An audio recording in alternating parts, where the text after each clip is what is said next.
We've all always suspected that there might be a darker, mistier side to the UK dog industry. So when the BBC decided to look into breeding standards and the UK's top dog show Crufts, they found mothers and pups that were forced to mate with each other and a breed standards club that encouraged you to cull minute-old puppies. So this is the SkoolDoggery look into Pedigree Dogs Exposed. Who's a good boy? Who's a good boy?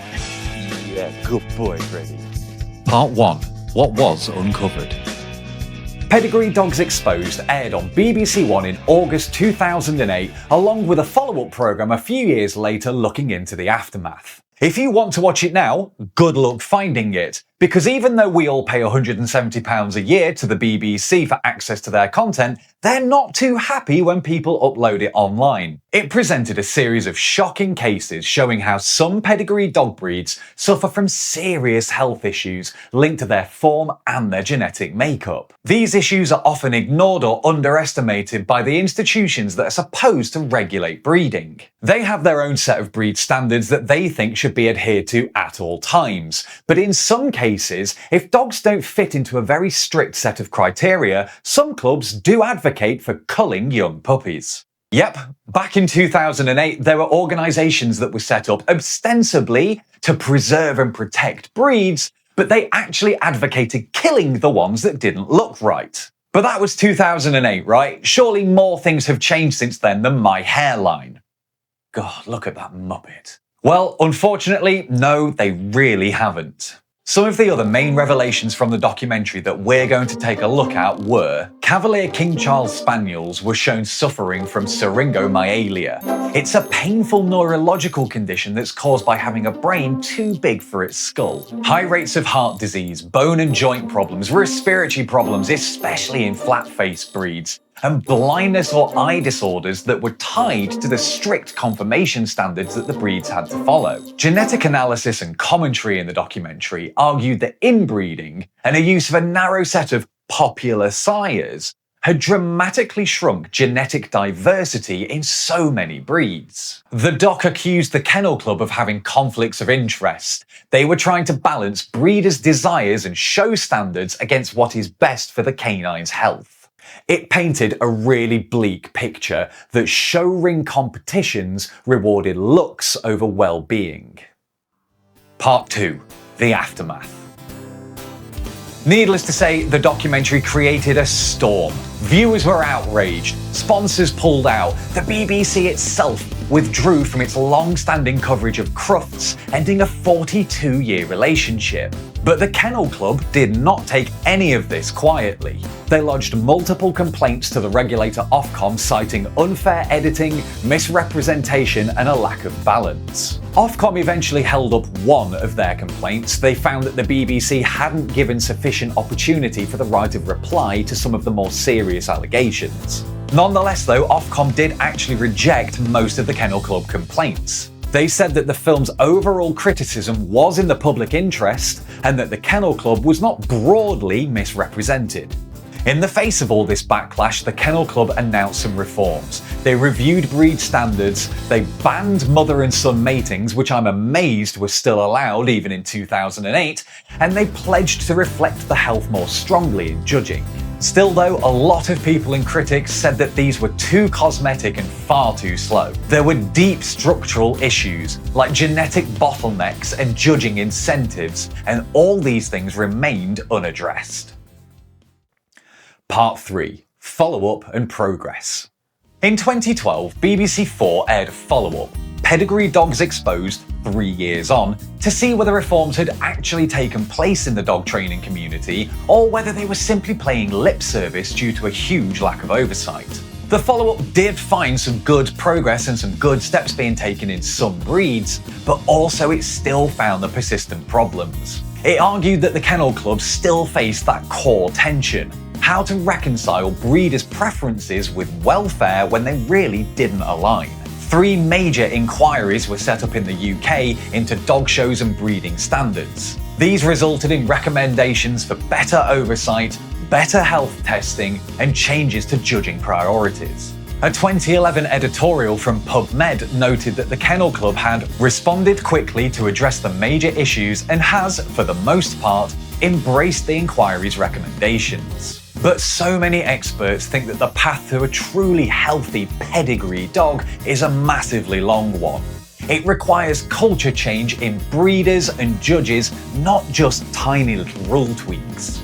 Some people have pointed out that breed clubs have changed their wording to protect dogs a little bit more, but as a little case study, we're going to take a look at the Rhodesian Ridgeback Club. Rhodesian Ridgebacks were one of the dog breeds that were featured in the original documentary. They're known for, unsurprisingly, the ridge in their back, which is created by the fur going in the opposite direction to the main part of the coat. But 1 in 20 Ridgebacks are born without a pronounced ridge, and some, even though coming from 2 pure parents, have no ridge at all. Pedigree Dogs Exposed show that the official guidance for these puppies at the time, born with no ridge, was that ridgeless puppies should be culled at birth. They often pointed to the next phrase as if it's some kind of excuse, which was, if a breeder finds this morally impossible, the puppy shall be homed. But that still doesn't excuse them from that first line that says that you should kill any minute-old puppies that don't look right.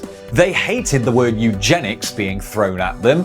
However, killing creatures because they weren't pure enough isn't exactly a great way to distance yourself from those kind of allegations. Since this all came out, the Rhodesian Ridgeback Club now defend themselves by saying that their guidance has been updated, and also they've tried scrubbing it from the internet, but thank you very much Wayback Machine, and now they don't advocate killing 1-minute-old newborn puppies. But as ever, the devil lies in the detail. The guidance on their website as of October 2025 when I'm recording this says, No healthy puppy will be culled. Yet their website is full of handy little ways that you can decide if your puppy is healthy or not with no oversight from anybody else.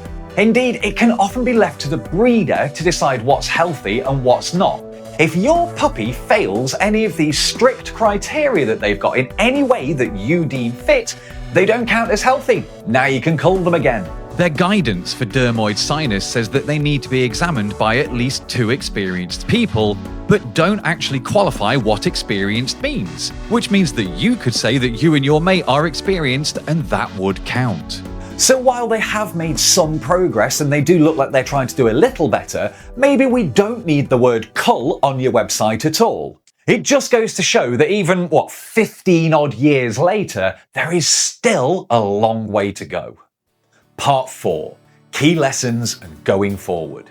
So, what can we take from this documentary and its aftermath to continue making dogs' health a priority over just clicks and trophies? And yes, I am aware that I've got a couple of little fancy rosettes here, however they were for best smile and best sausage catcher, not exactly the same. Breed standards aren't neutral or natural.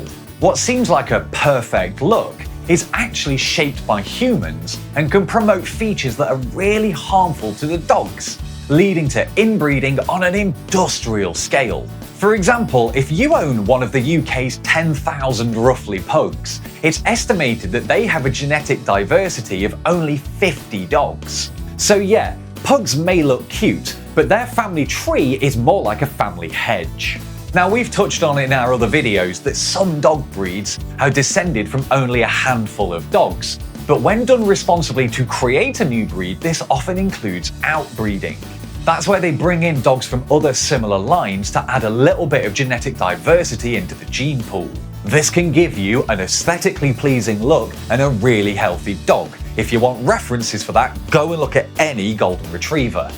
Judging incentives influence breeding behaviour. If judges reward these extreme traits, breeders breed for those traits. But this happens all across the dog world and isn't just limited to competitions.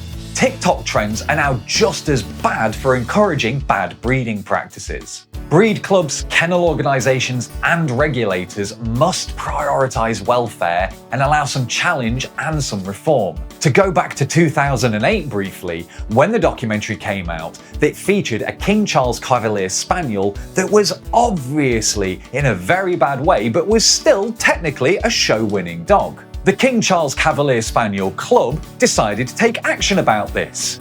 They didn't change their breed standards, they didn't address it, they kicked out the member who highlighted these concerns. They expelled her for a breach of confidentiality, because apparently saying, hey, my dog's living in constant pain because of the rules that you guys have set is just unacceptable behaviour to these clubs. So being able to accept scrutiny of your practices needs to be a core tenet of dog clubs.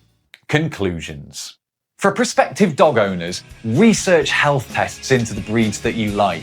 Choose breeders who prioritise welfare and maybe don't advertise all over Facebook. Question pedigree myths and check out our breed overview series to see where the breeds land on our SkoolDoggery leaderboard to see if they're the right one for you.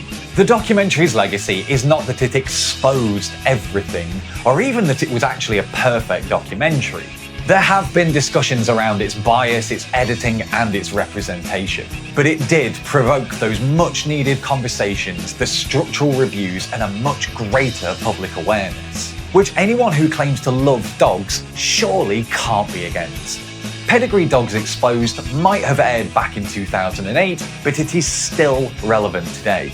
The Kennel Club, the breeders, the judges and dog lovers still wrestle with balancing beauty, tradition and the health of our bestest little buddies. If you care about dogs, watching this documentary, if you can find it, can be eye-opening. If you think that breed standards can ever align with animal health, then we'd love to hear about it down in the comments. Our breed overview playlist is going to be up here if you want to see which breed is right for you and how they stack up on our leaderboard, and YouTube's suggestion for what you need to watch next from us is down here. If you enjoyed this video, don't forget to subscribe so that you never miss any of our future dogutainment videos. Thank you so much for watching, thank you so much for making it to the end, and until next time, look after yourself and look after your dog.